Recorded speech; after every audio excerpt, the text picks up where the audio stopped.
தொகுதி மறுவரையறையால் தமிழ்நாடு ஒருபோதும் பாதிக்கப்படாது என்று மத்திய உள்துறை அமைச்சர் அமித் ஷா கூறியதாக அதிமுக பொதுச் செயலாளர் எடப்பாடி பழனிசாமி தெரிவித்துள்ளார்.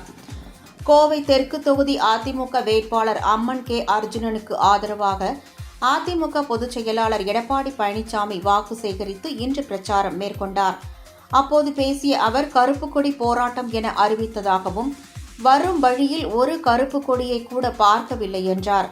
ஸ்டாலினுக்கு தோல்வி பயம் வந்துவிட்டதால் தொகுதி மறுவரையறையை கையில் எடுத்துள்ளார் என தெரிவித்தார். மத்திய உள்துறை அமைச்சர் அமித் ஷா தமிழ்நாட்டிற்கு வந்தபோது தொகுதி மறுவரையால் தமிழ்நாடு ஒருபோதும் பாதிக்கப்படாது என்று கூறியதாக தெரிவித்தார். தொகுதி மறுவரையறை எப்படி செயல்படுத்தப்படும் என்று ஸ்டாலினுக்கு நன்றாகவே தெரியும். ஆனாலும் தான் போராட்டம் செய்தால்தான் மத்திய அரசு பணிந்துவிட்டது என்று சொல்வதற்காகவே ஸ்டாலின் டபுள் கேம் ஆடுகிறார் என்று விமர்சித்தார்.